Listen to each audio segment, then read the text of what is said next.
Let's talk about the PSLF buyback program because I got a lot of questions about this and I want to walk through the steps.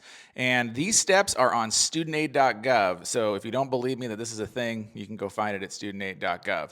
The PSLF buyback program allows you to buy the qualifying months back that you would have had if you were allowed to make a student loan payment due to eligible forbearances.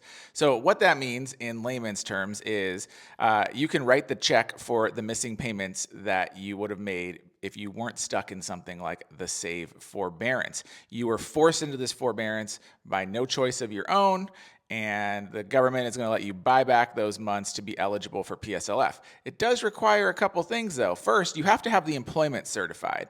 You can't go into the buyback process without your employment certified. And there is a step-by-step process here to do it. So number one, it says report your employment. Use the PSLF help tool, submit your employment, make sure that all of the buyback months that you are looking for are covered by eligible employment period. So you have that monthly employment credit. And you have to be at 120 employment credit months or the buyback has to get you to the 120 employment credit months for it to happen. So you wait until your updates have been made to your account before you submit a buyback request. And then you want to verify the months of deferment that you have. So this is where the math gets a little tricky. You want to make sure that you do have enough months of forbearance or deferment to get you to the 120. If you know you're at 120 or beyond, you can apply. If you're on the borderline, you might want to wait a month because that's the number one reason people are getting declined is because they don't have enough months. Say you're at 115 and you thought you had enough to get to 120, but really you're only getting to 118. Those requests are the ones getting held up. Make sure that you're crossing the 120 mark.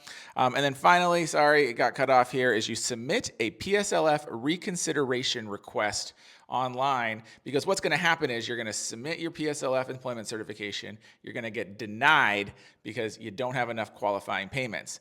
After you get denied, you submit the recertification request there, and you have to write this, and I'm going to read it to you, but you can find it online. And it says, I have at least 120 months of approved qualifying employment, and I am seeking PSLF or TE PSLF discharge through the PSLF buyback. Please assess my eligibility for PSLF buyback. Without that statement, your PSLF reconsideration submissions will be considered an inquiry and not a request for buyback.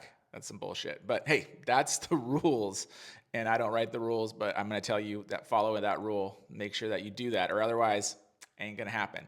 Once that happens, it's going to take about 90 to 120 days or more to process, because somebody at the Department of Education literally is going to go through your record, calculate exactly what payments you have, what qualifying employment you have, and they will add up and give you an offer.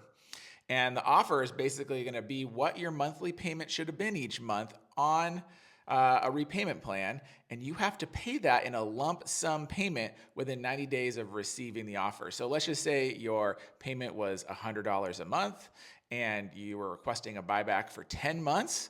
Well, 100 times 10, that's $1,000 that you're going to have to write a check to the Department of Education for to get that buyback, and you have to do that within 90 days. If you're on a $0 a month payment, hey, $0 a month payment, fantastic. But it all depends on what your payment would have been under that period of time. And then after you submit the check, it's approved, got another 60-day process or so, and then your loans will be forgiven. But that is how the PSLF buyback process works. It is working. It is very manual and very slow. So this is not any kind of automated thing. Some poor person at the Department of Education is manually reviewing every single person's request and putting together buyback offers. With that being said, starting May 15th, because of the court cases brought by the American Federation of Teachers, we're going to get to see the data on how many buyback requests there have been, how many are being approved each month, so we can finally get a sense of what this backlog looks like. Because at the beginning of the year, it was only taking about 60 to 90 days. Today, we're seeing this take about 120 days or more. So that's how the buyback process works. It is working. Hit the link in bio if you have any more. You can see this on studentaid.gov. And of course, you can leave your question and we will answer them for you.